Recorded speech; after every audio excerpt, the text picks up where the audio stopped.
To one and all present here today.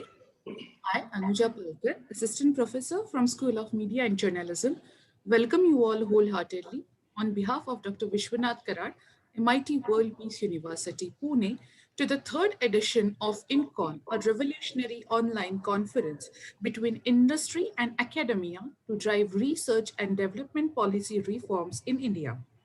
This 3 days virtual conference will have different sessions aligned with the theme of this year, which is building stronger research and development ecosystem, enabling Saksham Bharat Abhiyan, which will also witness some of the industry specialists sharing their expertise and enlightening all of us.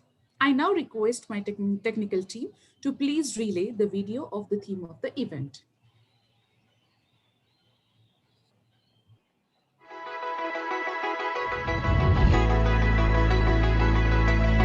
Becoming a global leader is a noble dream.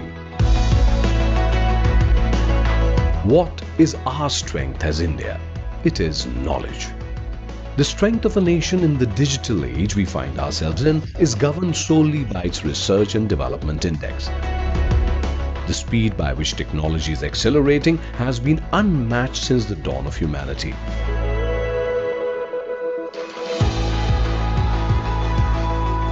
India boasts of the largest manpower pool under the age of 30 in the world. Though we have potentially a gold mine of researchers with us, we barely produce any research. We have to import technology from nations like China. Our universities and our industry do not seem to share the deep connection that they do in countries like the US or China. That is why the IMC's Knowledge Committee, in association with MIT World Peace University, are hosting Indcon, a revolutionary online conference between industry and academia. The way for India to become a global leader lies in its repository of knowledge. Indcon is the way to do so.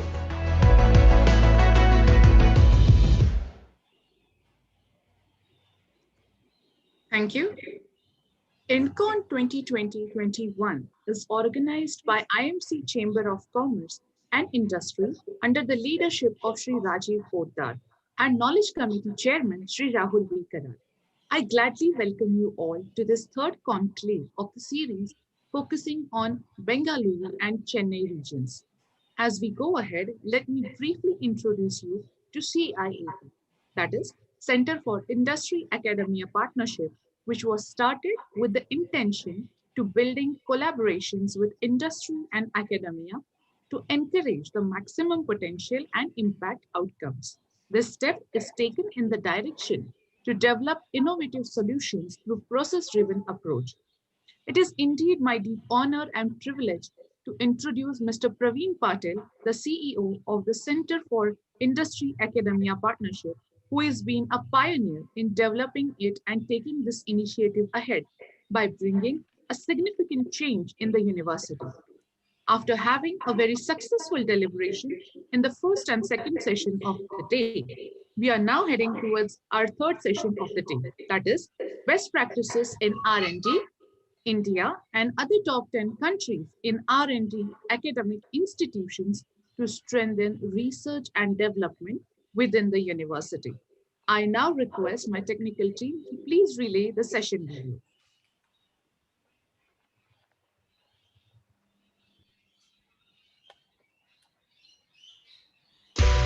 Fundamentally, companies spend on R&D to stay ahead of the curve. While sales and operations keep companies afloat, R&D is among the tools that companies must leverage to evolve and prepare for the future. Important objective of the decision process is to build organizational commitment step by step so that the decision leads naturally to effective action. R&D management should understand all potential drivers of change and incorporate their impact in decisions. For this reason, the decision process must be fair and open, with ample opportunity for participation of all relevant individuals and functions.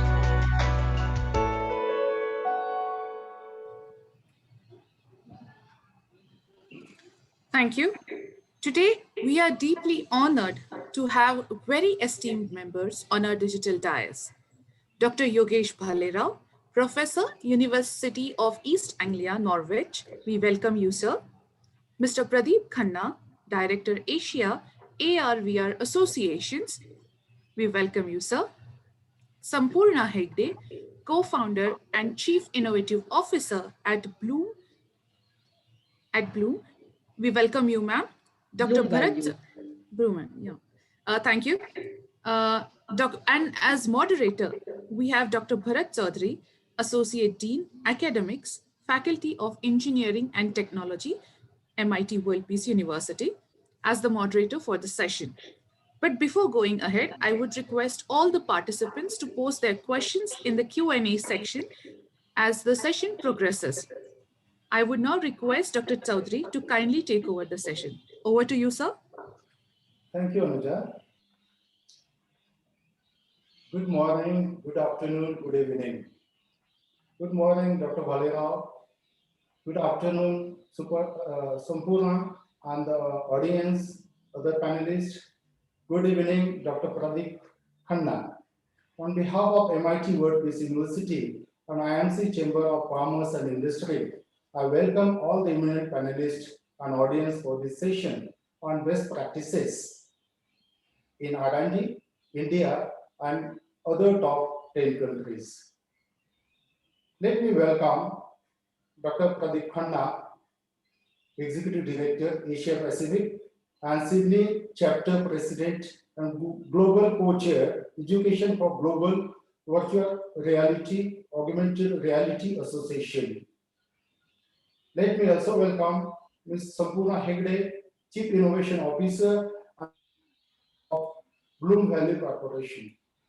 Let me also welcome Dr. Yogesh Bhalerao, Professor, University of East Anglia, Norwich, England. Today, we have also Mr. Praveen Patil, Director, Center for Industry Academia, Partnership, MIT World Peace University. Dr. Prasad Khandekar, Dean, Faculty of Engineering and Technology, MIT World Peace University. Dr. Shri Haridas Madam, Dean, Economics, Law. Welcome to all of you. The theme of today's discussion is very interesting and is very important for all of us. Best practices in research and development, India and other top 10 countries. Since the dawning of this century, two words become very important for any industry, academia, research organizations, and any country for sustainable growth and fulfilling the aspirations of the society. That are research and innovation. And because of that, all the stakeholders have started taking a lot of interest in that and also pouring the resources. Now, in last 10 months, we experienced how R&D ecosystem and associated manufacturing or production facilities are important.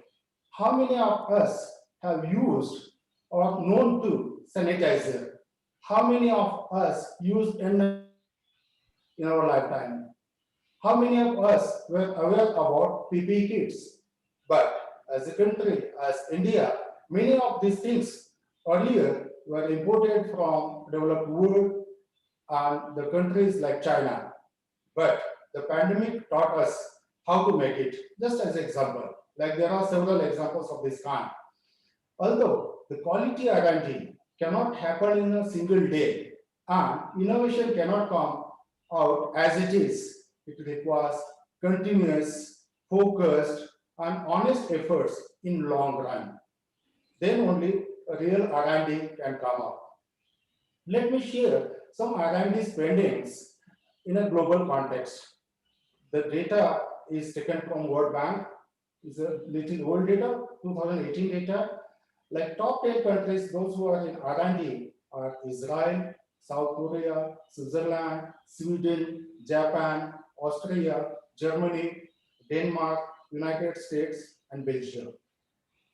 Israel, it spends 4.95% of its GDP, 4.95 highest in the world that spends on R&D. Israel is a very small country. If you see the population, little more than Pune, maybe 80 lakh, 85 lakh population, and it's like a completely hilly area, no water, but the country is developed like anything. The main is like technology. They are in IT, they are in hardware, they are in cybersecurity, they are in agri, and so many fields. South Korea, again, a very small country which spends 4.81% of their GDP, again, technology industry. Like if you take a name like Samsung, LG, Hyundai, and now Kia, what we get automotives in India. Small countries, but they have done tremendously well because they put a lot of resources. They are focused on research and development. United States, which is like 9 in the ranking, it spends 2.84% of their GDP, whereas the China, which is 13th at the rank, spends 2.19% of their GDP. What about India? We spend 0.65% of our GDP on R&D. Though it is less, nevertheless, but the things are happening. Now we are moving in a very positive direction and the outcomes are coming. We have seen about like COVID, we have shown that one, like a vaccine, what we developed in India, of course in association with UK, but still we have that kind of facility and we are moving in that direction. 30 years ago, when there was the electronic revolution, I would say, at a time we missed the bus. Small electronic components, whether transistor or ICs or that kind of components we import from small countries like Taiwan or Korea or any other. We could not make it, we could not design the fab labs and that kind of thing. But with the God grace, we are good in IT services, and we have good human capital in that as of today. India is placed now third among countries in scientific publication as per NSF database. So that's a great achievement as far as publications are concerned. India is ranked 9th position in terms of resident patent filing activity in the world. So top 9 in patent filing. That's really amazing and good. Some of the panelists and audience might be recall like the episode happened with Dr. Sam Pitroda long back in 80s and early 90s about this patent. But now we have more awareness, and at MIT World Peace University also we have taken that kind of steps. So there are many challenges. In India, in our population like is around 1.38 billion, so around 50% population is under 25-year age group.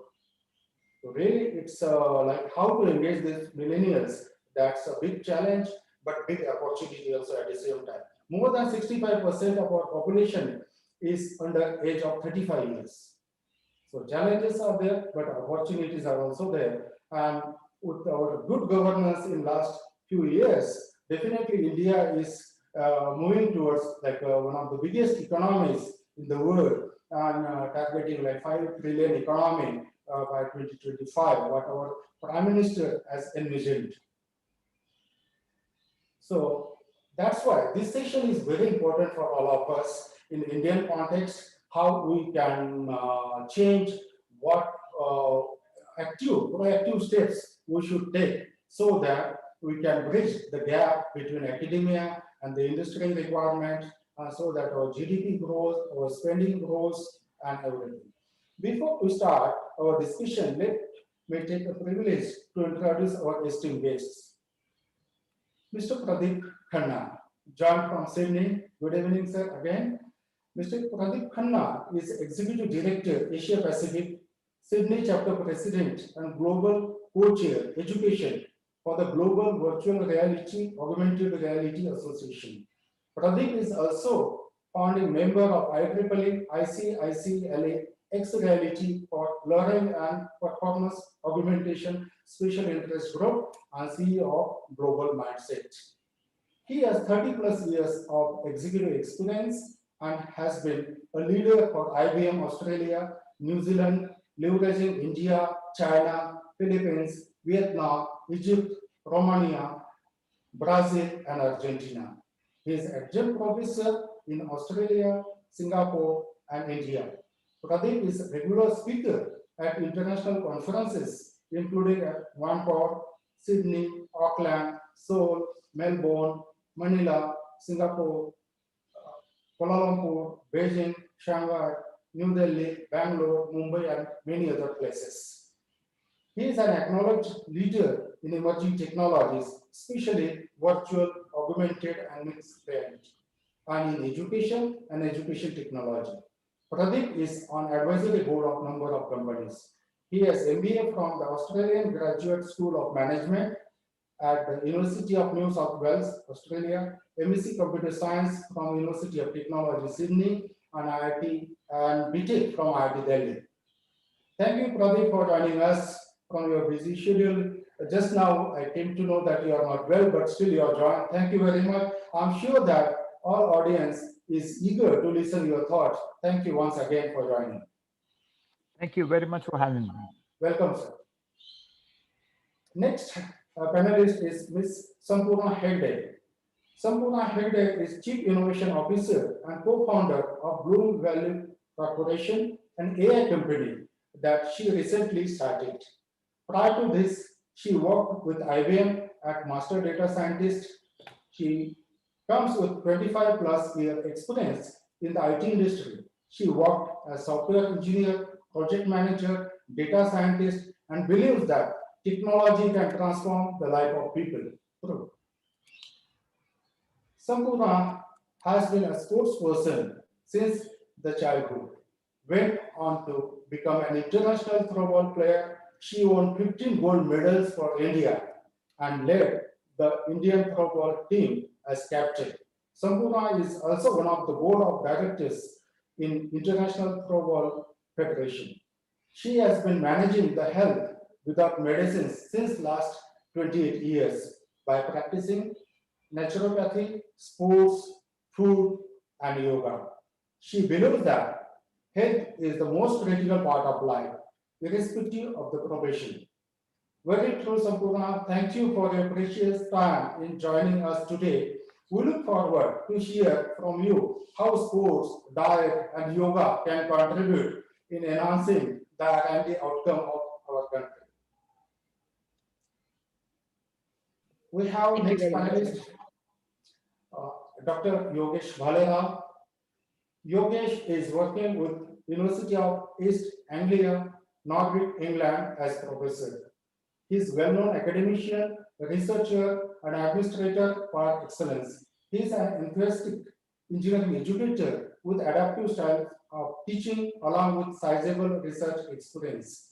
As a champion of both administrative and academic excellence, Yogesh has transformed engineering education for 2 decades and worked as director at our own MIT Academy of Engineering, Alandi, Pune.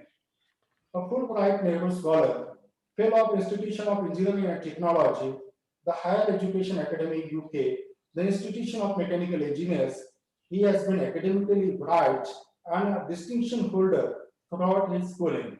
In pursuit of excellence, he has successfully completed Cambridge Teaching Knowledge Test, TKT, with the British Council. Yogesh is closely working with educators, entrepreneurs, researchers across the globe and visited leading universities in the US, UK, Europe, and Asia for learning good practices. He has received notable research grants and awards. Yogesh is staunch believer and practitioner of Kaizen, also known as continuous improvement. Thanks, Yogesh, for joining us from UK. Glad to see you again and looking forward to hear from you your global exposure in UK and other countries. So with this, now I request Pradeep to give his initial comments. Then I'll go to Sampurna, then I'll go to Yogesh. Thank you very much. First of all, I think the discussion is very timely considering that the environment that we have lived in for the last 12 months and what we are going to see in 2021 is going to be of constant innovation and adaptability by individuals and organizations to what I call as low probability, high impact, unpredictable events. All of a sudden, people who were not even heard about Zoom are happily zooming away. Of course, this has blended the boundaries for some people, especially for women who have now got double duties, both office as well as home duties, with homeschooling and everybody at home kind of working in different rooms. The second point I really like is the foundations of this discussion, which is on industry academia collaboration. End of the day, that is what is required if you want to have a meaningful impact.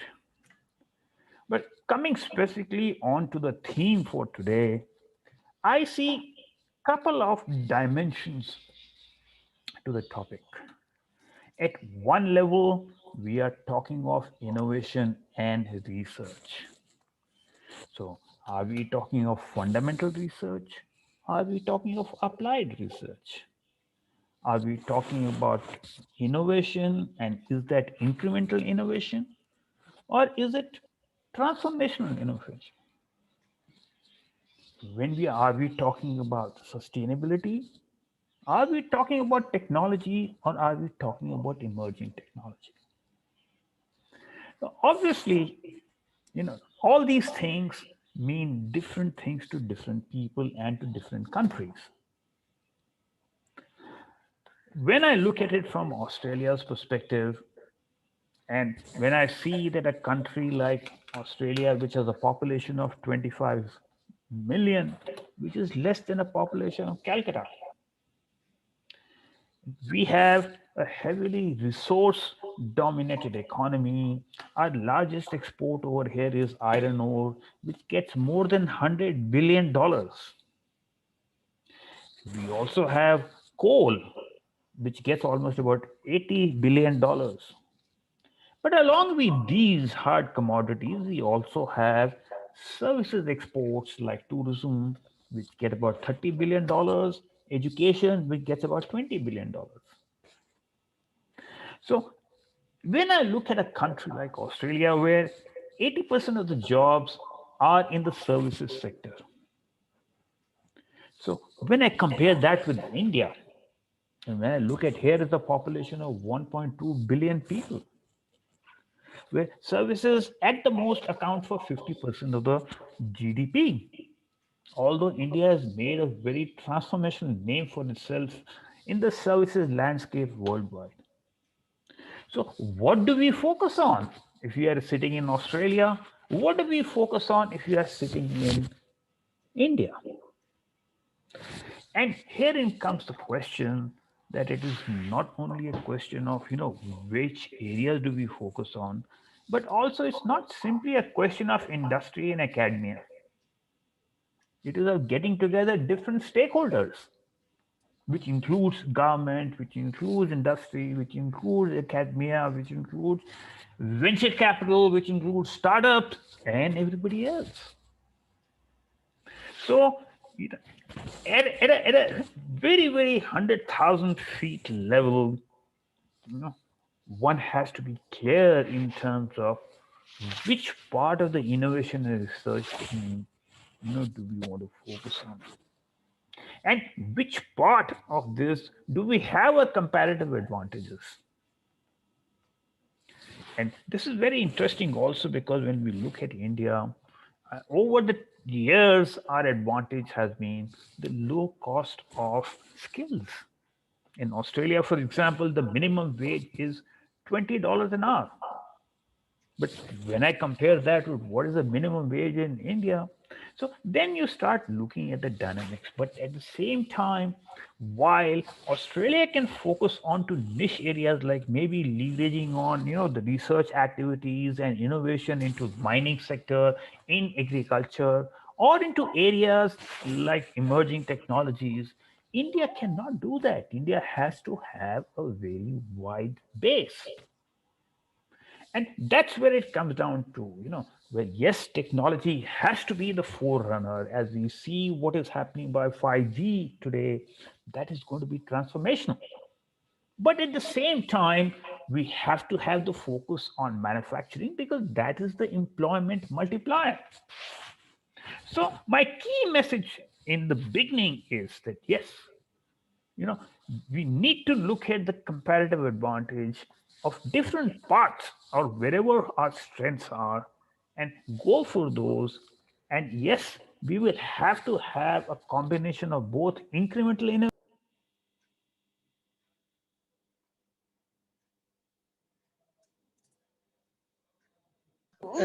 Sir, your voice I'm went not on able to hear mute. you. You are on mute. Your voice went on mute. You are It's not on able to mute. hear you. It's on mute. Oh, interesting. I didn't know that technology muted itself, but this is the wonder of the modern technology. So now I will leave the discussion with a question for my fellow panelists and for everybody else. Can we have an economy where everybody is innovating?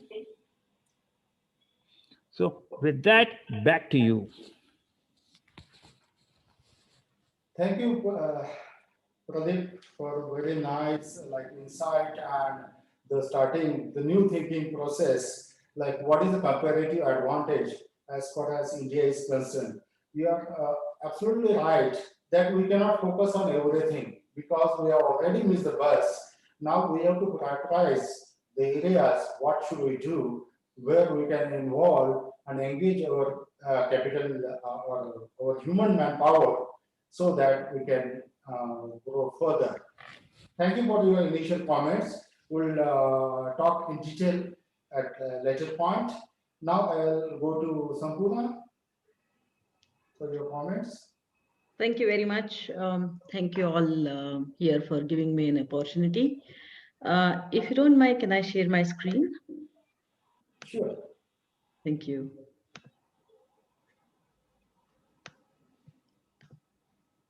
Please let me know once the screen is visible. Yeah, it's visible.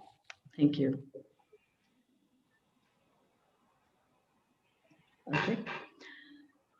There is a saying in Sanskrit, which is Pustakastatu ya vidya, parahastagatam dhanam, karyakale samutpanne, na sa vidya, na tat dhanam.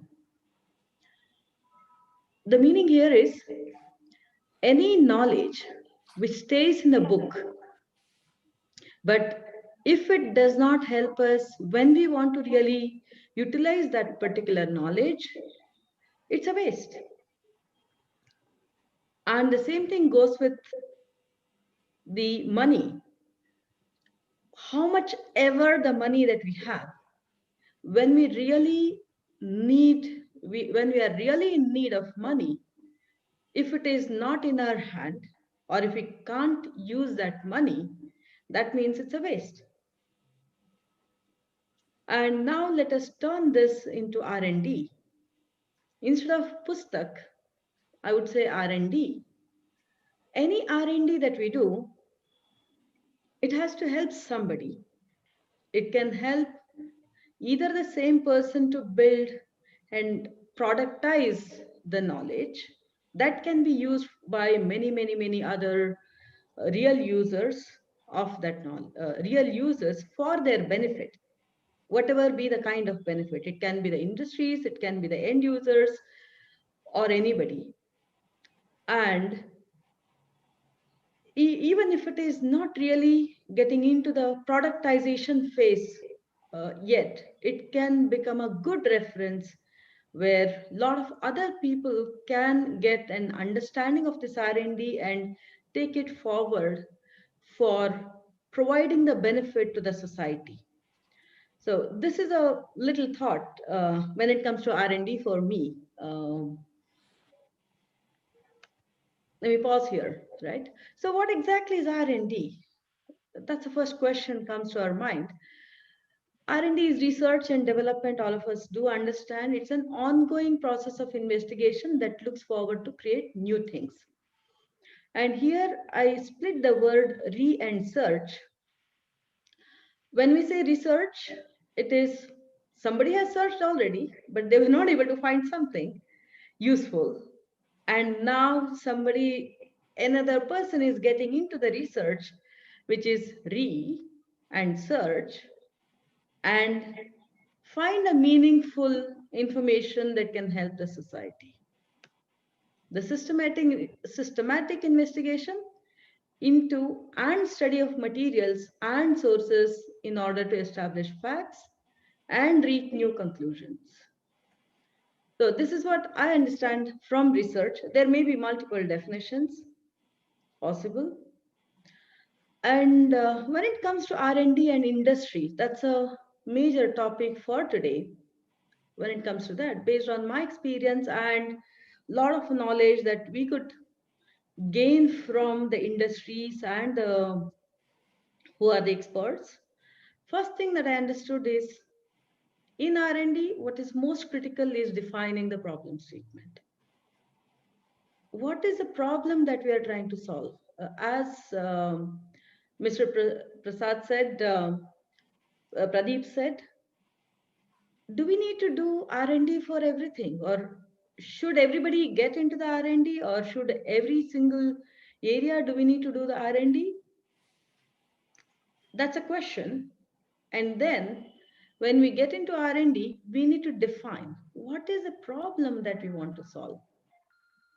And then in order to solve the problem, we need to have the domain knowledge. The domain can be the specific, maybe the electronic industry or artificial intelligence industry, or maybe agricultural industry or academics, education, science, and so on.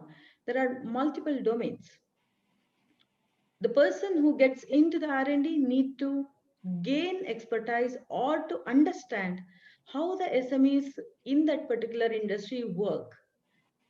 What is the problem statement and what is the domain that we're trying to address, and how do we solve the problem using tools and techniques.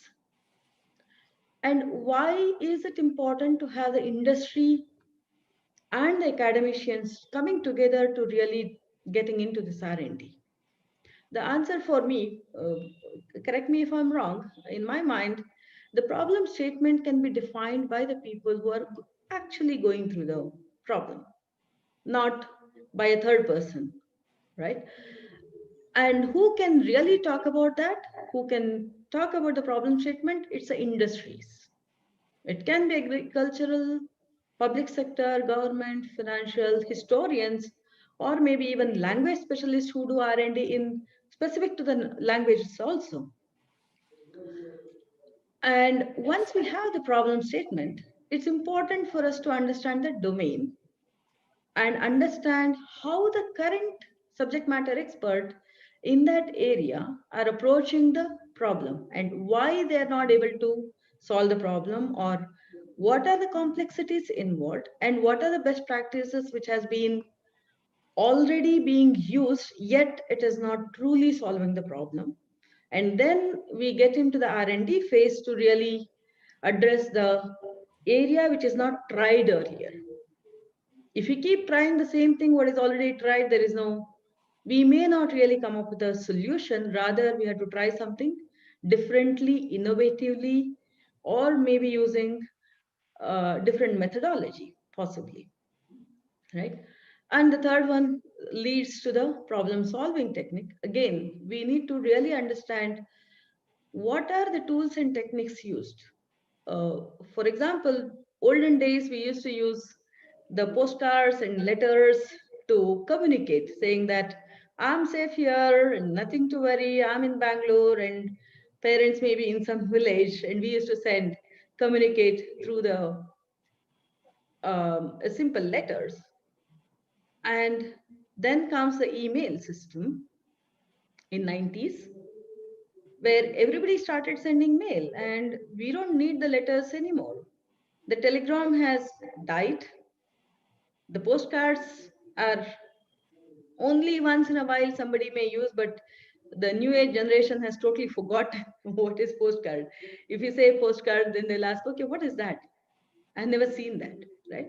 So the problem of communication has been solved using a innovation method called email, electronic mail. Okay. So let me pause here. Actually, I can give a couple of more examples, but let me pause here just to give a thought saying why industry and R&D need to come together and aim towards solving the problem, not just towards making a point, but making some difference to the society. Thank you so much for the time. Let me stop sharing. Thank you, sir. Sapurna. Really, it is a great issue, like how to define the problem. Defining the problem itself is a big problem for researchers and for industry. It's true. Because if it is not rightly defined, the people just for sake of doing research and development, they keep doing that, and nobody uses that one.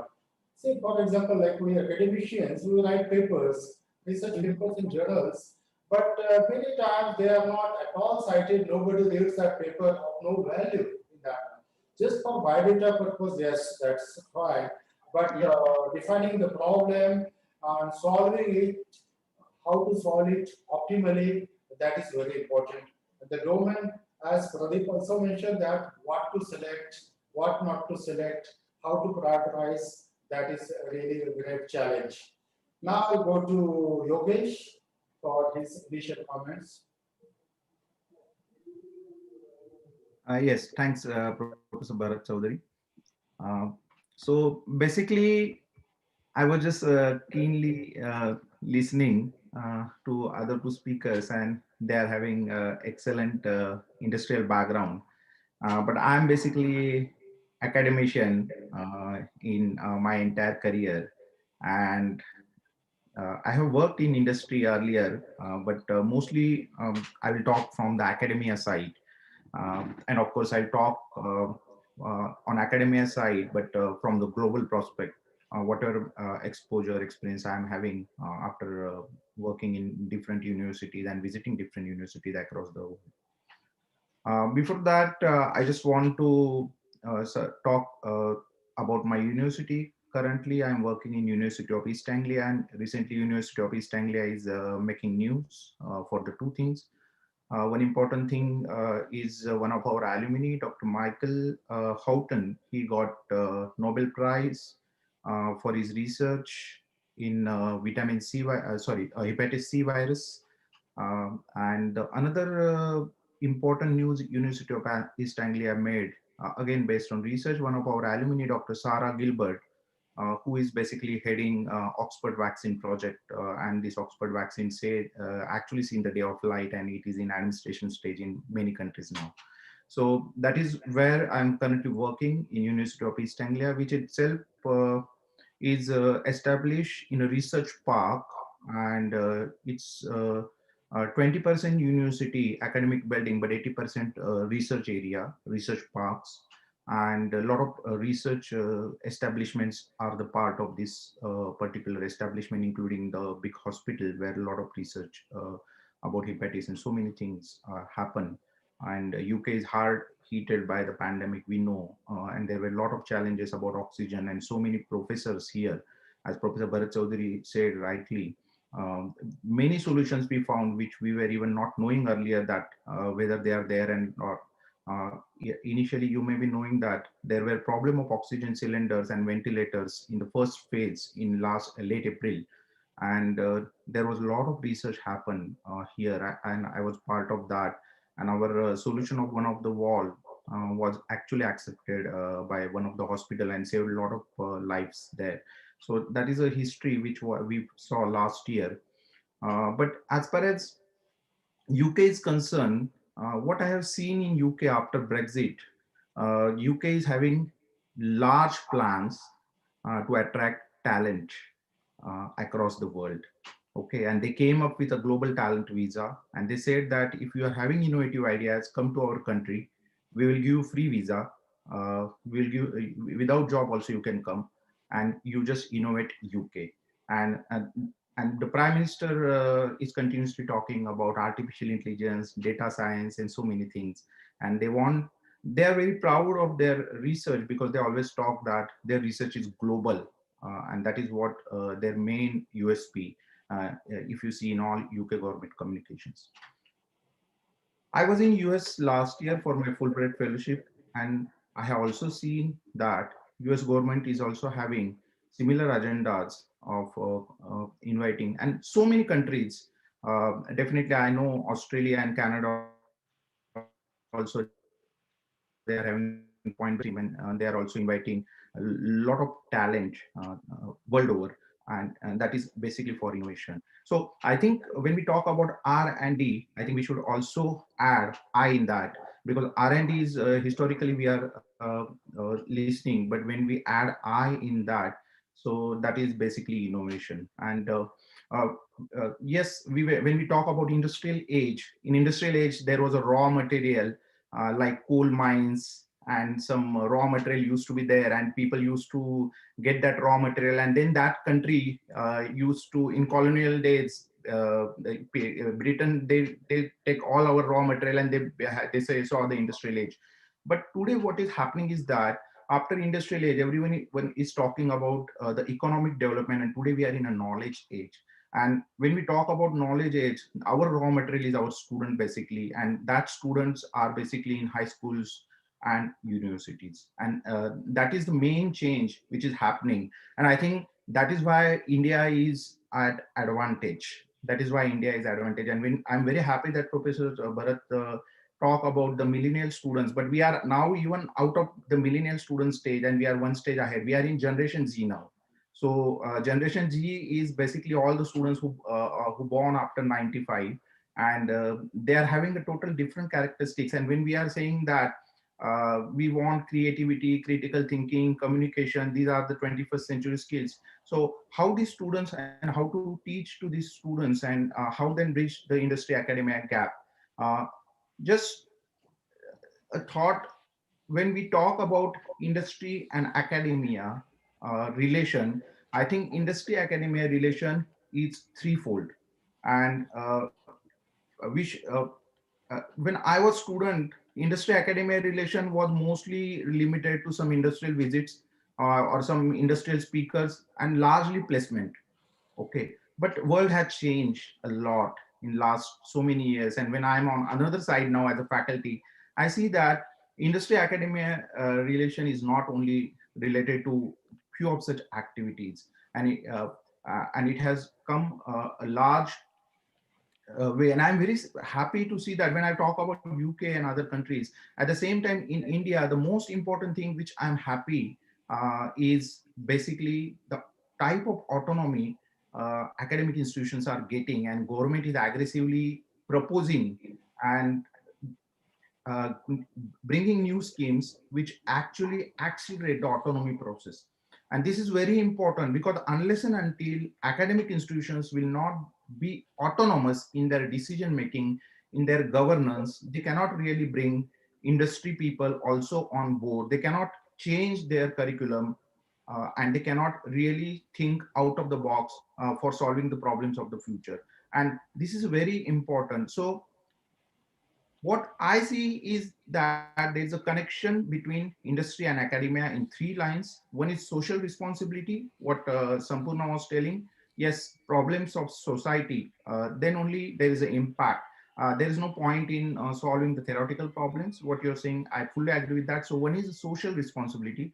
Another is education, different pedagogies, different subjects, uh, future problem solving according to the education. So that is the second responsibility. And third is research and innovation. So these are the three important connections which I see between the academia and industry. Now, just to conclude, I just for my initial thoughts, I also want to ask one question, just for the thought. Many times we think that only few jobs are creative, or only few students are creative, or those who are gifted, or those who are getting good grades, they are creative. Is it like that? Or if I say everyone is creative, maybe there can be different types of creativity, but everyone is creative from birth to death. uh, that is my just initial thought process. Thank you very much. Thank you, Yogesh. Excellent. Really, like it's India or all over the world, particularly from India, we need to change our education model on like creativity. Like these youngsters, like 18, 20-year boys and girls, they have a lot of energy, a lot of ideas, and as you rightly mentioned just now, they are of different kind of generations. I would say in a couple of years, the generation changes now. So we see our old students and the current student totally different thinking and their skills and so on. So the creativity that should be nurtured on that kind of ecosystem in academia should be developed in association with industry. As far as you have mentioned about the industrial vision, definitely we have to go to beyond that. And at MITWPU, we have already started that, like giving the credits for additional work or projects taken in the industry, the mandatory internship parts, so that students get benefited with this. And surely autonomy is must, and the government is moving, UGC, AICT, they are moving in that direction, but more and more autonomy as soon as possible. If it is given to the institutions, definitely there will be competition, cutthroat competition, and people have to maintain the quality. Definitely, they have to change their models. Social responsibility, education, pedagogies, yes, that is very important. Like in education nowadays, now we are talking about research-based pedagogical tools that we need to teach the students so that the creativity can be nurtured and research, innovation, that is a mandatory for any education. I mean, from the, I would say from the high school level, that is very much important. Thank you for your comments. Now I'll go to the next phase, that some questions. So I have some questions. Then once the questions are done, then I'll take up the questions from audience also. I request the audience and other panelists, if they have any question, they can put in chat box. So surely that we can take up. And about Yogesh, you mentioned about creativity. Is every person creative in the world? Yes, I do believe even I have that thinking process. Everybody has some God gift. Everything is not there with everybody. Something is there. So let us encash that one and move forward. Thank you very much. Now I'll go to question one. Again, I'll start with Pradeep.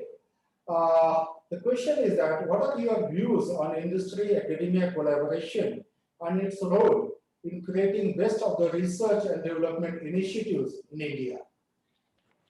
Well, well, let me kind of respond to the question holistically that at the moment there is a big problem which is there, and it's not just about India, Australia, but it's all over the world. And that problem is in regard to industry academia collaboration is that when you look at the KPIs of the university, the university wants to be have a higher ranking in quiz rankings. One of the parameters is that publication of papers, you see, and how many times those papers are being quoted or cited. So very often, when I look at it from an industry perspective, the academy is publishing abstract papers which nobody wants to read. At the other end, when I look at, industry, and academia wants industry to be at cloud nine, and always continuously innovating and providing the new challenging environment. But you find that industry is at the basement, not even at the ground level. And why is that so? Because a lot of companies, they are being listed on the stock markets. They are accountable to the shareholder for generating, guaranteed returns. And how best can you do? Not everybody can be Apple, that you are innovating at the same time and generating, very good results. So therefore, the question comes in is that first of all, in terms of alignment of the objectives between the two. And here I want to give you a very nice example of industry academia collaboration. See, when we were building up global delivery for Australia and New Zealand, leveraging 8 different emerging economies, and this is I'm talking of the IBM days. Now, There was a natural, after some time, or initially there was a backlash within the local population because the population felt that we are losing out on jobs. And because of globalization and because of outsourcing. And when I was being interviewed by ABC TV, and they asked me a question that will there be a time when India will be outsourcing to Australia? And I told them, I said, it is not a question of whether country A is, outsourcing to country B. It's a question of where value is being created.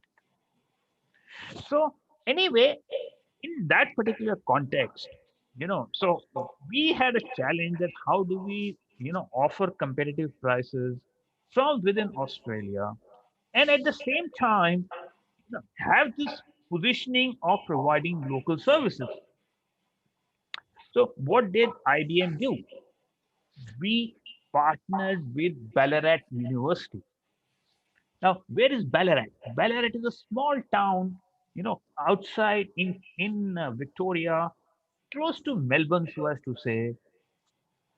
Now, Ballarat would be something like, let's say, what would be not even Pune, but something like maybe Patna or something like that. That equivalent, in Indian terms.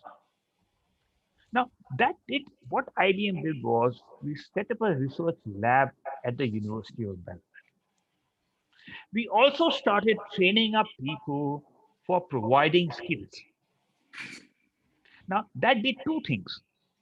Because we were delivering from a low cost center, we had an offering for delivering services at a much lower cost than what would have been possible by delivering them out of Sydney or Melbourne.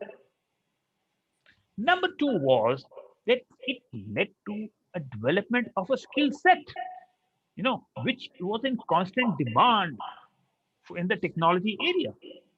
And what did the university benefit?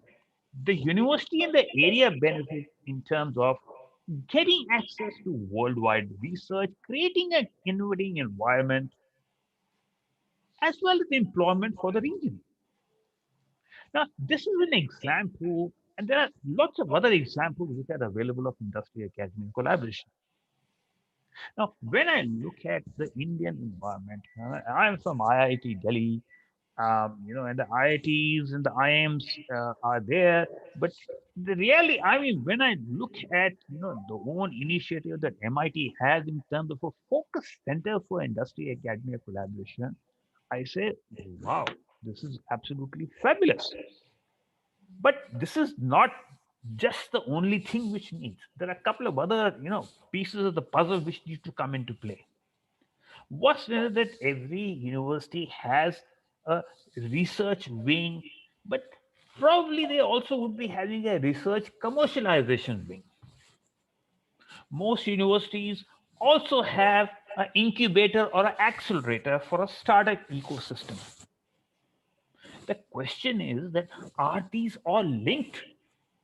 Is the industry collaboration linked with the research commercialization arm as well as the research side? Is the industry academia linked up with the startup ecosystem with the incubators and accelerators? And here again, I can give you a very interesting example in Australia. We've got Macquarie University in Sydney. Macquarie University has positioned itself as a hub for biomedical, especially on the device side. So you see world leaders coming into play. You've got companies like Cochlear, etc., which are, the ear implants. They're global leaders. People like ResMed, who are into sleep apnea, they're global leaders. So the second thing which comes into play when it comes to industry academia collaboration is what I call as the global approach. That means you think global, but you've got to act local. And that's where the example of Israel comes into play. That you see, they think local, but the way of doing work is still much, Israeli type of work. When you go to South Korea, for example, it's a great example of a country which is, 50 million people. They have the highest rate of take up of technology adoption. They were the leaders in terms of 5G rollout. But they're still, when you go to that country, the culture is still intertwined with high technology kind of a thing. So that's where I'm talking about, combining all of these aspects. Now the question really comes in is that which are such good examples in industry, academia, collaboration in India? To my mind, I have seen a few such things. I've seen the IIT Madras, what is that, research park. I've seen, IIT Delhi. Yeah, they've got FITT and all that. Because I'm also helping IIT Delhi and the Alumni Association of Global Engagement in Emerging Technologies. So I'm across all these. So I've seen some very, very good examples where some elements of these are coming. But the key thing is also to get the KPIs aligned between all stakeholders. Back to you. Thank you, Pradeep. Really, it is exciting, like what you have mentioned about research commercialization. Really, it is important. Like most of the researchers what are conducted, at least like in India, they don't get commercialized. Like even the patents, like the rate of filing patents are increased, but not commercialization. So I think that's a very important point. Global approach and with the local thinking, yes, because India might be required like different kind of models because we have diverse communities and a big country, we have different challenges, different problems, different solutions are required. In that case, that approach, even recently our Honorable Prime Minister has like one slogan, he is like vocal for local. So in that direction, we have to work, and definitely the alignment of all the stakeholders is very much required uh, to take it. Thank you for your comments. Now, I'll again come back to Sampuran for your comments on this question. You are on Yes, mute. thank you very much. Let me share my screen again. I really like the point you mentioned, Pradeep sir. Think global and work local, and vocal for local. Both of them are a very, very important point when it comes to R&D. I would like to share some of the successful R&D examples so that we can see how R&D has helped to make it global while they were thought in terms of local earlier. Okay, if you're looking at the screen, this shows the face recognition. All of us have the smartphones in which we try to take the photo, and when we try, it automatically shows a small square or a round which says this is where your face is, right?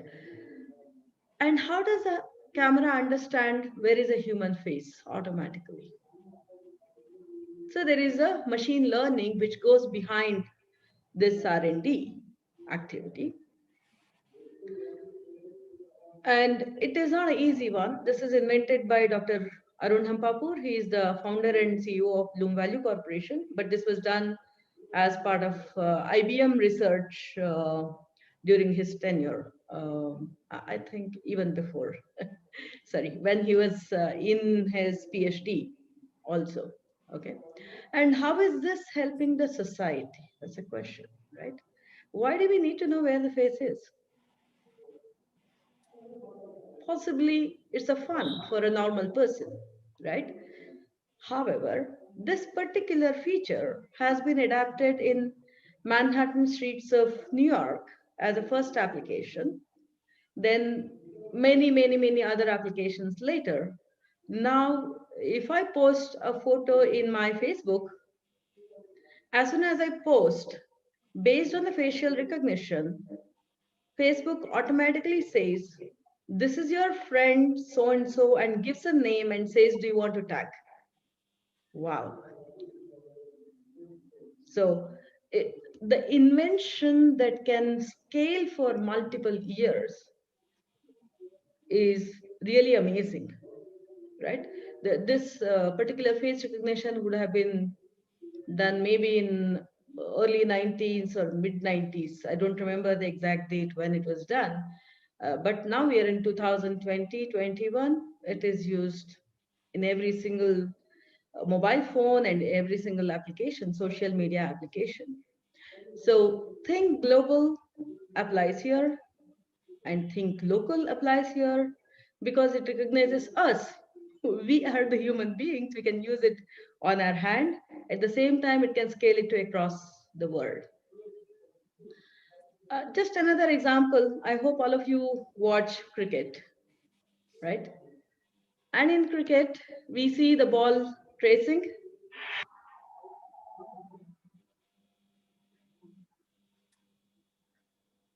right? We see the line that shows up where and all the ball went when the batsman hit the ball.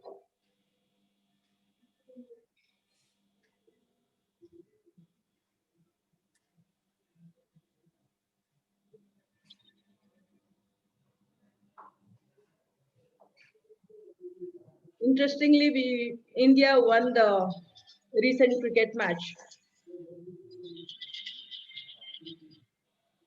It was a phenomenal victory, I must say. right? Okay, so this is the invention, which is again another machine learning algorithm using which we could trace the ball, which is called video tracing application. And this is invented by Dr. Gopal Pingali. He is a Chief Innovation Officer and founder of CIAG now, but he used to be with IBM earlier. But this invention was done as part of Bell Labs experience by Dr. Pingali, right? Again, this was not invented for cricket, by the way. This was invented for departmental stores who wanted to understand the customer behavior. Whenever a customer walks in, they wanted to see where the customer is going and which location and which particular part of the departmental store they're spending more time versus lesser time. And based on that, they want to position what type of item they want to place it in the store. So that was the initial thought when they said they wanted to do R&D. And later on, it got adapted in tennis for, there was again a problem statement. Let me come back to this problem statement, right? It was adapted in tennis in Wimbledon, where Mr. Gopal Pingali, he was asked to go and study the tennis. They had a big challenge to understand whether the ball is right on the dot, on the line, or whether it is out or in. That was making huge difference for the players, and it was defining the winning and losing position of different strong players in Wimbledon. What he did, Mr. Gopal Pingali went and sat in the tennis stadium when it was being played. He made a note of things. He took a lot of videos and videos over videos, and then fed that into the machine learning activity and did written a lot of algorithms to come up with today's, we see the ball tracing, right? It was adapted in tennis, and then post that it got adapted in cricket. Of course, all of us love cricket. Think about a cricket match where we can't even figure out what's happening. Especially when we go to the stadium, and if you don't have a big screen, if you simply have to watch in such a large stadium, sitting in a gallery and watching cricket, you can't even figure out who is actually batting and who is actually bowling unless and until somebody giving a commentary. But even with the commentary, it's not effective enough. To make the game popular, this is the kind of analytics which helped, and today cricket is one of the biggest business in India and growing, of course, in Australia too, right? How this has helped a lot of people and to grow multiple businesses. It may be simple invention. People won't even realize today that it was an invention, but it started somewhere as R&D. In both these examples, what we see is what is the problem statement and what is the domain that we need to understand and how to solve the problem. And after we solve the problem, how it can become scalable to multiple industries, not only to the place where we solve the problem, but even beyond, much beyond and globally.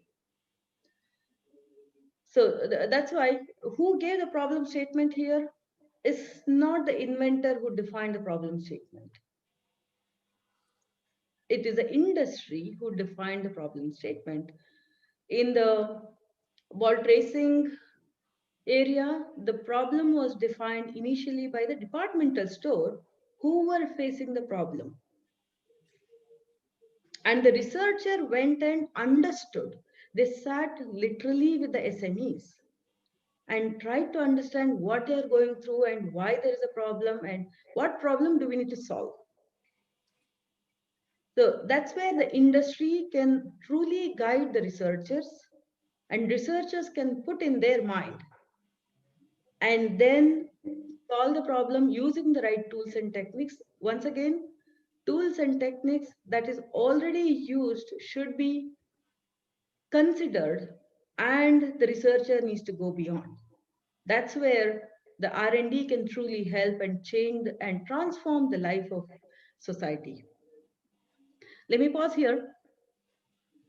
Thank you. Thank you, And feel free to Supriya. ask the questions.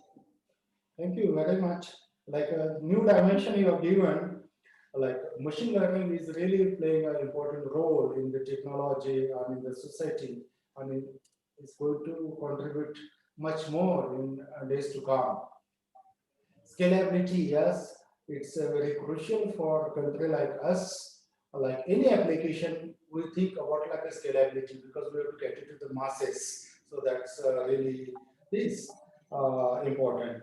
And as you have mentioned again about tools, right tools, use of right tool is very crucial in solving the problem in the right direction with the minimum time and optimally. Thank you for your comment. I'll go to Yogesh now. Yeah, thanks, sir.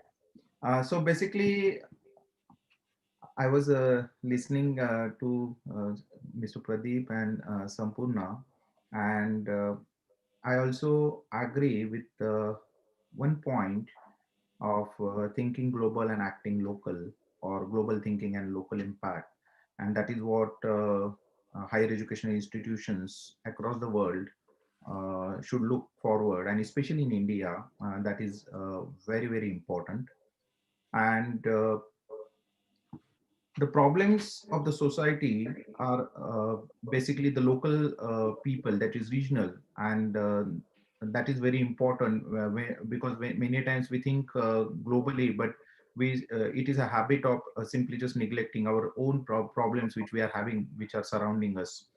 uh, I also agree with one point that the common goal for this handshake between industry and academia is right now missing, because I agree that higher education institutions are basically trying to get good rankings across the global rankings. And there are so many different rankings, and most of these rankings are giving importance to the publications, and there is more like perish and publish type of culture, but I think that is also outdated now. In fact, our own government of India has come up with new type of rankings, like innovation ranking type, like Atal innovation ranking, and this is something where the world is heading, and the new rankings will be mostly now innovation based. And why, when we are talking about innovation, recently I just came across one very good definition of innovation, and it was one in one Netflix series, and it was basically in only one liner we say that innovation is not about why, but it's all about why not. And that is how actually that is the inculcation of value which we look forward to our students. They should ask question for every why they cannot implement the solution. Now when we say that uh, there is a common goal between industry and academia, I think the common goal can be generation of the new knowledge. That is one very important thing, and that is where we many a times talk about innovation, generation of new knowledge. And it is important even for industry also that uh, if they handshake with academia, they may get the new knowledge uh, quite cheaply, and that also quite out of the box fresh thinkings they will get, because the students which academias are having, they are quite young with fresh ideas and out of the box ideas, and that is definitely going to help to the industries also. Of course there is a win-win situation for academia and industries also, but I think generation of the new knowledge is a very common objective which can really bring this and it goes a long way. One more important thing is that other than generation of new ideas, the ability to apply this knowledge, and that is I'm talking about the workforce, and that is also there in higher education institutions. And it's very as I was talking earlier about the because especially Indian education system has suffered a lot because of governance and too many control and command type of bodies so many years, and especially when we are talking about MIT WPU, which is a private university now, but we were affiliated college, and so many affiliated colleges and controlled by so many apex bodies, and we really couldn't do any activities without the permission. And now as we are moving towards more freedom and to decide our own destiny, we are more aggressive in changing the curriculum, in building the problem based project based curriculum, in giving credits to our students for going to the industry and semester abroad or semester in industry type of model, and so many things we are doing. So definitely things are changing what they were before when I was a student, and now when I see today, there are a lot of changes has been brought even from academia side to boost the industry participation. In fact, when I visited Penn State University 2 years back, I just went to their computer engineering department, and one cabin was locked, and I just seen some Indian professor name. So I asked the HOD, who was also Professor Chitta Das. He was a HOD of Penn State University Computer. He's a world famous scientist in computer science. I just asked, where is this professor? So he said he is a R&D dean of TCS, and he works for 6 months in maybe Bangalore or somewhere, and then he comes here maybe for 3 months or 6 months in a year. So that type of appointments are foreign university are doing, where the people are working in industry or they are part of industry, but they are also professor in that particular department. So definitely now with coming up the private universities, competition is coming, and a lot of aggressiveness is coming in Indian education also to do something different, to prove something different and to achieve few things. And this is going to help academia also to take some aggressive steps towards a handshake with the industry. And that is what I can see in coming future. Thank you, Yogesh. So really, like new ranking has come up in India, and definitely that will change the scenario. But it will take time. Slowly, it is going to have the innovation. Why not? Great. We should ask the question ourselves: why not possible? So we can do much more. Then value creation, knowledge creation, applying the knowledge, that is very much important. That's why our education system as well as the collaboration with industry is very, very important. The last point, what you mentioned about the flexibility in appointments of the faculty is a need of our only the academicians, if they are teaching again and the same subject for forever, they might be doing the research, they do in fact, they try to improve themselves. But if the fresh ideas come from industry, the practical problems comes, what are the techniques to solve that one? If that are given to the students, we can do amazing things. Thank you for your comments. I'll go to the next question quickly. We are at 3:45 now. So the second question, again, I will start with Pradeep. Well, there are many best practices adopted by different countries to solve the problems, to tackle the challenges. What kind of practices can be adopted in India?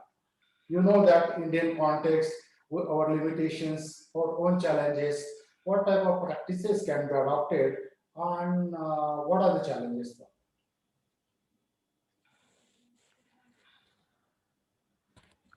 So this is Pradeep. I mean, although I live in Australia, but I am, somewhat across what is happening in India, I suppose first that what we talked about, that closer interaction between industry and academia by having, you see, I'll give you an example of IIT Hyderabad.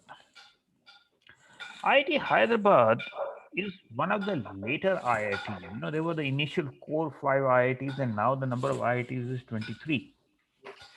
The former director of IIT Hyderabad, he's a good friend of mine. He used to be the dean at IIT Bombay.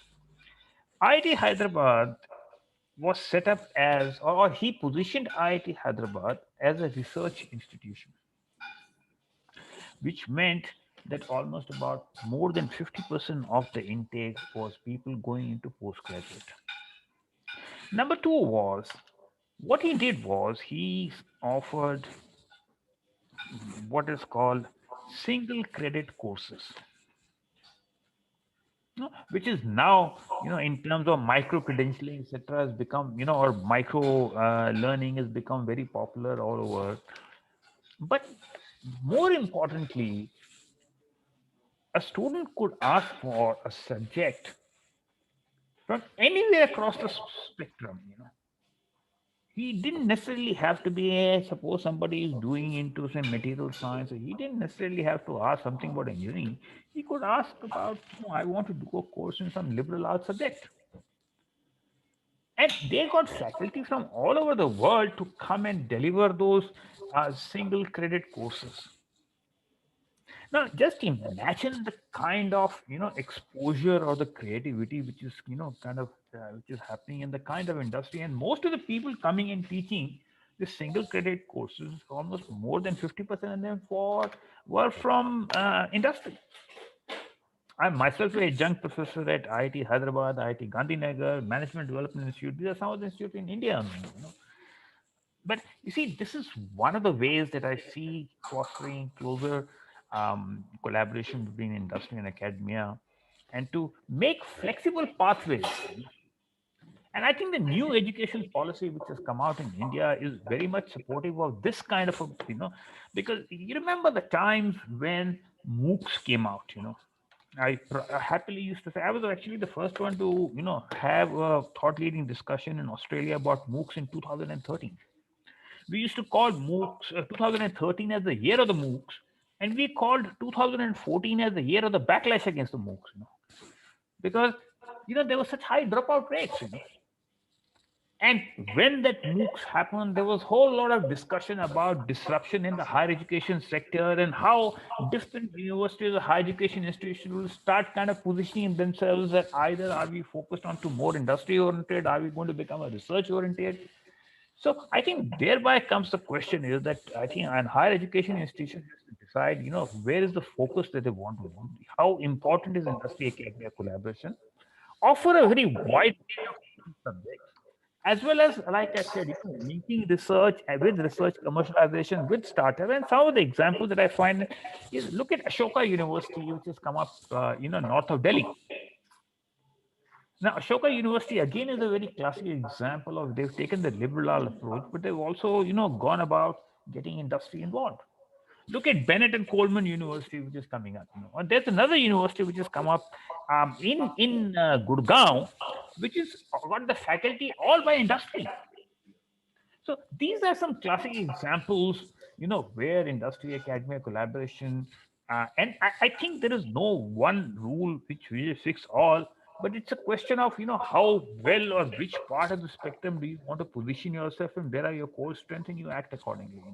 So, like I said, the examples in summary would be, IIT Hyderabad, IIT Madras and IIT Delhi are old kind of a thing. They've got the research part, but the innovative models, Bennett and Coleman, Ashoka, and the new university which has come up, which has got only industry as the faculty members, all CEOs and all that kind of a thing. So, back to you. Thank you, Pradeep. Yes, IIT Hyderabad, although it is very new IIT, but it is one of the best IITs in India now. It is very close to the, or I would say, it is in the league of the old IITs, seven IITs, I would say, as far as ranking is concerned. And during the one credit courses, something like that, it's great because now we have so many paradigms, so many specializations, super specializations, and students have their own choices. We must allow them to take up that kind of things. Here, as you rightly mentioned about liberal arts, at MIT World Peace University, we have also like incorporated many courses of liberal arts and peace, world peace, and so on. Like move from STEM to STEAM, STEAM. So arts we have already added. So, but it's we have to take it further. That and NAP 2020 is talking about a lot of freedoms to the students, faculties, the colleges. So really, it is a great step from Government of India. The faculty appointments, surely we agree as a university also here we keep talking that we should involve industry faculty, the faculty from foreign countries to teach the modules, maybe one credit, two credit as per their convenience, maybe physical mode, maybe online mode fully, or maybe blended. So we are open and that's really great. So I'll go back to Sampurna again. So what kind of strategies we can adopt in India to have the best R&D practices? Uh, thank you. Let me keep it short. In fact, I was looking through what is the best practice followed in some of the big B schools or top ranked B schools here, right? This is one of the quotation that I could read by Gary P. Pisano from the Harvard Business School. What he said is R&D strategy framework starts with a simple notion that strategy is a system approach to solving a problem. I'll highlight solving a problem here. And again, the strategy development starts with what's our shared understanding of the root cause of the problem we are trying to solve. So again, in both the cases, it talks about solving a problem. Okay, that's the reason I would like to highlight something. I wouldn't call India is behind. I would call that as there is always a room for improvement, and there is always a room for R&D to make it better. And in order to make it better, the first thing is ability to define the problem statement and approach to R&D very clearly. And then, yes, engagement of industries is very, very important for R&D because the students may or may not have a real world experience, and industries can help them gain that much faster. That's why we should be able to convince the industries with conviction about the outcomes from the university and make sure that it is not too narrow focused or too broadly focused. Both of them would increase the risks of failure. So we got to be cautious about what is the right definition and what's the right problem statement with the appropriate time limit what the students would have in the universities to be able to create a good product or good outcome from the R&D. We in IBM and in many of the organizations we call it as MVP. I'm not too sure how often it is used in the universities. MVP means minimum viable product. Anytime when we get into new kind of a solution in the industries, we don't really boil the ocean.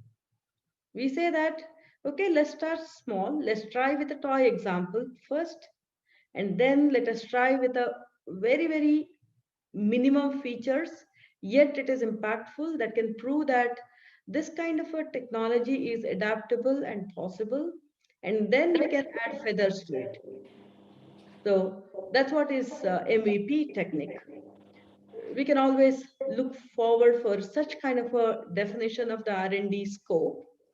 And also, it's um, based on some of my readings in the internet, what I find is first thing is for any R&D, we need to know who are the beneficiaries, who is going to use the R&D outcome.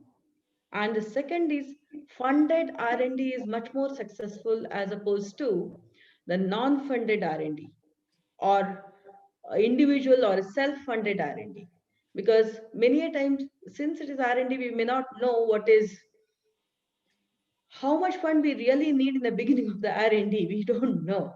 We may not. It's like unknown territory whenever it comes to R&D.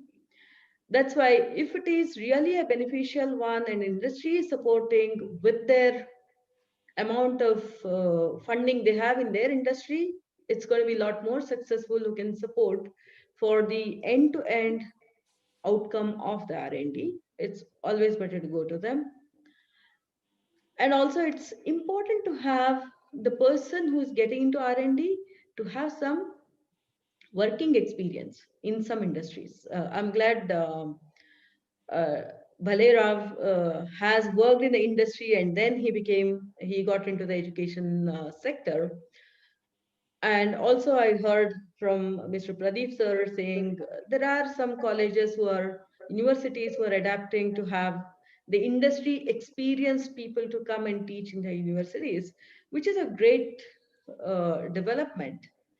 At the same time, even the person who is getting into the R&D, it's always good after completing the master's degree or bachelor's degree, master's degree, and then take a break, work in some industry, and then understand what is that you want to do and what kind of R&D do you want to do, and then get into the PhD more or any other R&D more that is possible. Because in my opinion, learning is a continuous process. It doesn't really stop just because we stop going to college. We don't need to stop the R&Ds. It's a continuous process, and these R&Ds do continue in industries while the people are working in the industry. So it's not different from our work. It's part of the work and the life together. And R&D is always passion driven. Only if somebody has a passion to solve certain problem, they can put in the right amount of focus and make it happen. People do work day and night, the people who do the R&D, because they're passionate. I think that's the one we need to leverage based on their current skills and their passion of all the students, and provide them or support them with the same subject for the R&D. And I'm sure every single person is capable of innovating. As Bharat sir, you said, every single person has the skills. It's just that we have to leverage those skills and make this a better place to live, and more better day by day. Thank you so much. Let me stop. Thank you, Sambhuna. Thank you very much. Yes, it's very much required. Like research is a continuous process. We cannot work in silos and just like 1 hour, like say week per week, something like that. It's not doesn't work in that way. Somebody has to put a lot of efforts day and night, months and months, years and years. Then it comes out. So passion is very much important in that one. The passionate people definitely they develop, they bring the innovations, and we have to move in that direction. Thank you very much. So I'll take a last question, very small question. Just we want your comments, quick comments on like as all of us we have discussed that the world is changing very fast. The new technologies are coming like almost we can say that every day we listen something new. So which area of technologies India should focus in R&D so that we can make a shift from reactive leapfrogging to proactive pole through radical transformation. So quickly, if we want to achieve something, which technologies we should select? For example, AI, machine learning, IoT, blockchain, data sciences, many technologies and different domains. So as Pradeep also mentioned that we have to prioritize what domain we should select. So as academia, what are your comments on this? In which direction we should go? Pradeep, please. You are on mute, Pradeep. My apologies. My apologies. My attention got distracted because they were showing the India Australia, something about the cricket match, and I got distracted. Can you just repeat the question? Sorry, my apologies. Like many technologies are coming up. Almost every day we get something new, or every month Yes, we will say. So, yes, as India being a developing country, and now our governance is in place, yes, our new policy, education policy is in place. In which yes. domain we should focus? Like, So, look, I am a very, very strong proponent of number one, that it is not one emerging technology which has the highest impact, but it is a fusion of different emerging technologies which will have the biggest impact on the way we live, learn, and work. That's number one. Number two, being a futurist is a mug's game. But if I were to put my thinking cap on and look at various parameters which are kind of, giving me indications about where to head towards future, what I see is there is a fundamental rechange which is going to happen as a result of 5G rolling out. What 5G will do is it will give a transformational boost to two very, very strong emerging technologies. One is IoT, and the second is AR, VR. And herein comes the beauty. It's not, like I said earlier, it is about how AR, VR per se is going to interact with AI, because there are so many data points collected, Because end of the day, what is, machine learning, AI, what we're talking about is what we used to call as data mining in the earlier days. You got to have a large database and you're trying to make actionable insights from that database. So there are prerequisites for that, which is that you have to have a very large database as well as that you've got to have the algorithms to mine that. So in my view, there is, and again, in case of emerging technologies, it's always a portfolio approach that, and number one, because you don't know which one. And in emerging technologies, second thing is that to get the timing right, because if you're too early in the game, then you get tired out of waiting and run out of resources. If you're too late in the game, then you lost the opportunity. So that's why a portfolio approach, that's why blending of different emerging technologies. And I for one, of course, we see the tipping point happening in virtual reality, augmented reality in the next 2 to 3 years. And I can see that thing already transforming or happening. Do you know that, for instance, that India has 2,500 companies in AR, VR? Australia has 1,500 companies. China has 3,500 companies. Korea has 1,000 companies in AR, VR. So this is where you see, because the ecosystem is emerging, nobody knows what is happening, and there is no clear roadmap. And that's why I'm seeing state governments in India already positioning themselves through centers of content development for VR, AR as a global delivery center. I'm seeing, where certain institutions like IIT in Odisha positioning themselves in VR, AR kind of. So there are some great, examples. I mean, I can go on and on for donkey number of years because I'm so deep into it. But back to you. thank you, Pradeep. Yes, portfolio-based approach probably to do the best one. Yogesh, please, what is your comments on new technologies which we should adopt?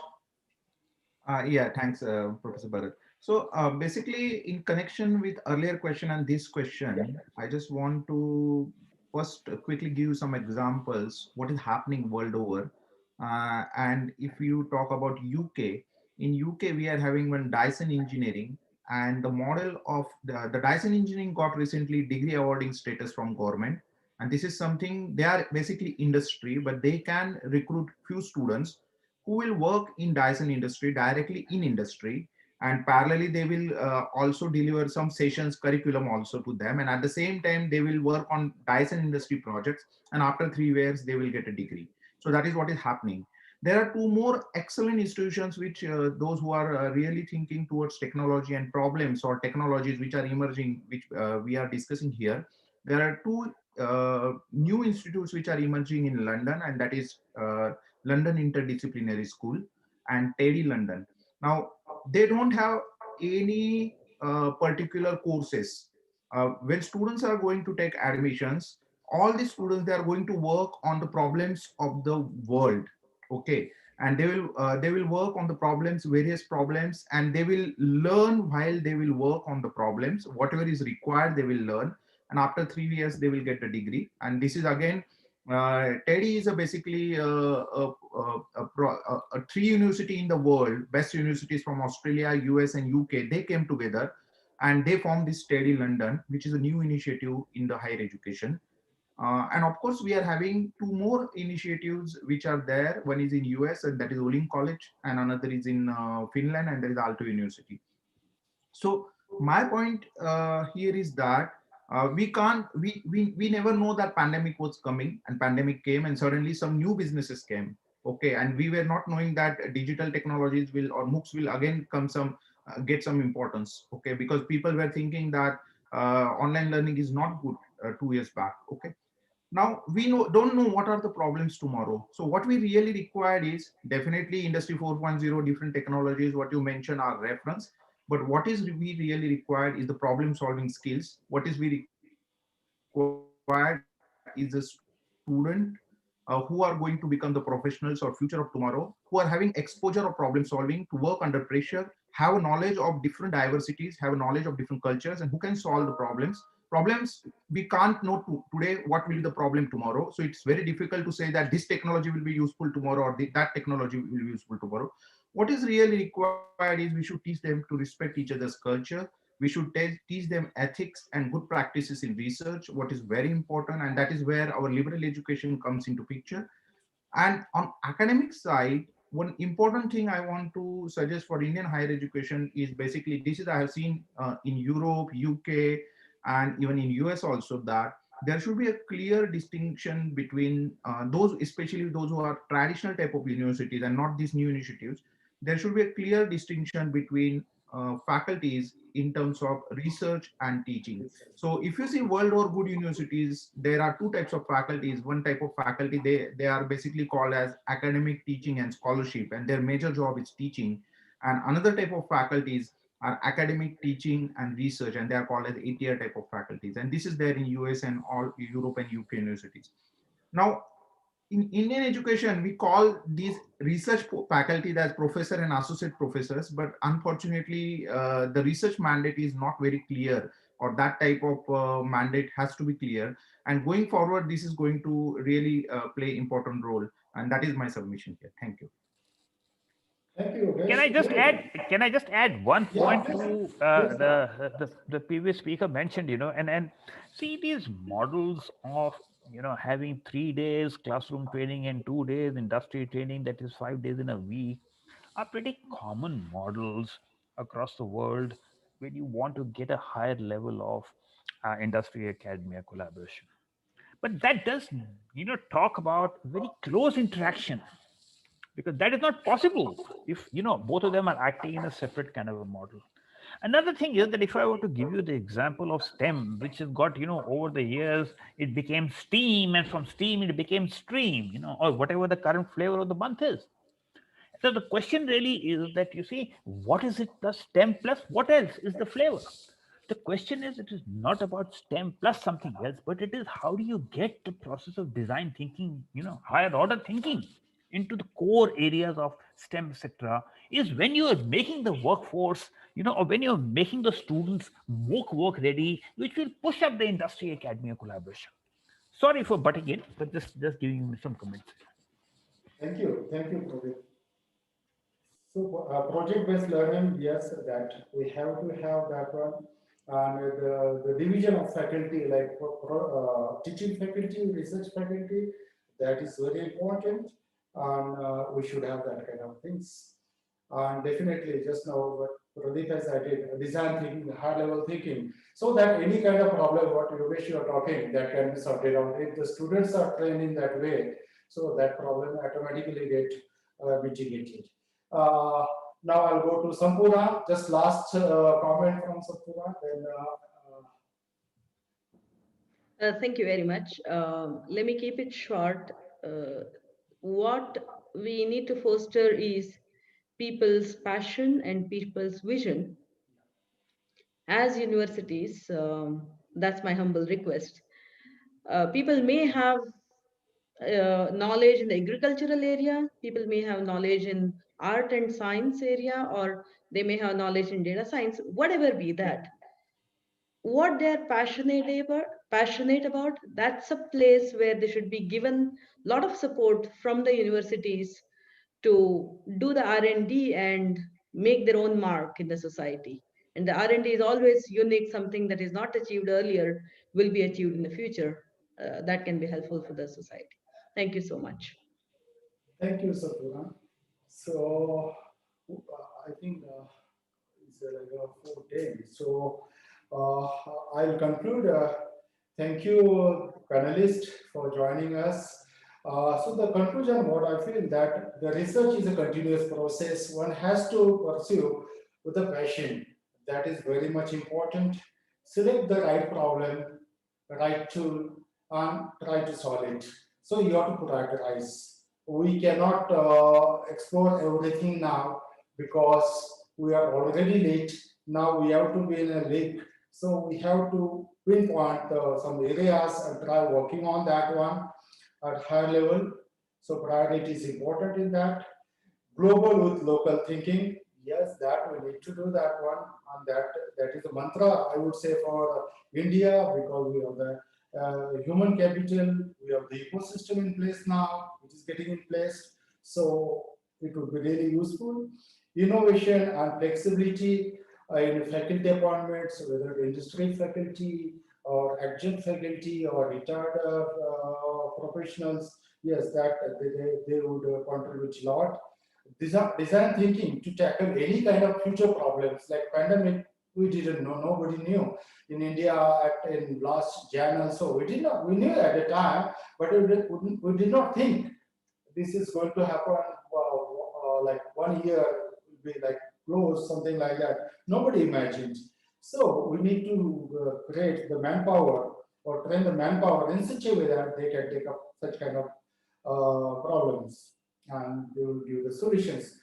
Thank you, Pradeep. Thank you, Yogesh. Thank you, Sampurna, for joining us. Now I'll request Mr. Praveen Patil, who is director of CF team. Praveen Patil, sir, are you there?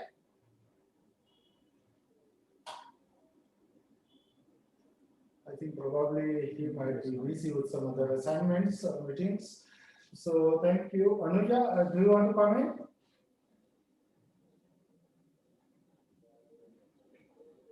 Ms. Anuja? Yeah, she will just conclude.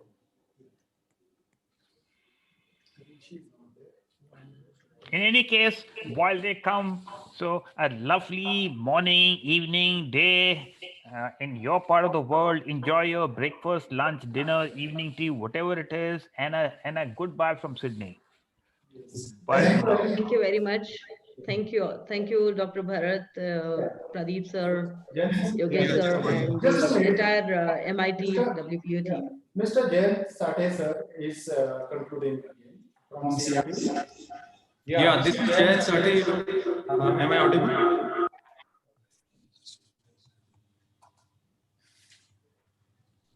Hello.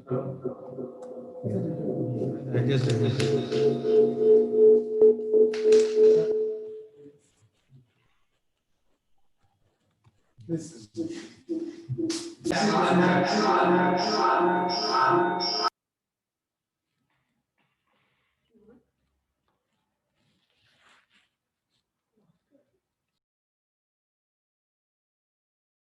It should be good now. It's muted.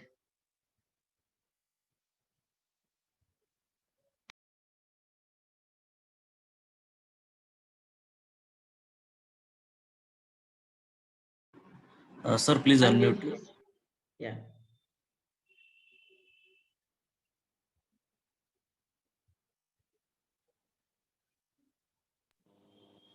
Am I audible? Yes. Yeah, okay. Well, myself, Jay Sati, I'm just giving vote of thanks on behalf of Mr. Praveen Patil. I am also working as Director of Training and Development and Industry Partnership in MIT WPU. Thank you very much for all the esteemed panel members, Mr. Pradeep Khanna, Sampurna, and Mr. Bale Rao, for giving very insightful and very knowledgeable information I think let us continue this journey for our future connections as well, because R&D, as rightly said, R&D is a continuous process. So similarly, I think our interaction should also continue in the same way. So thank you very much, everyone. Very much. Thank you very much. Thank you, Thank Pradeep. you. Thank you, Thanks sir. all. Thanks. Thank you.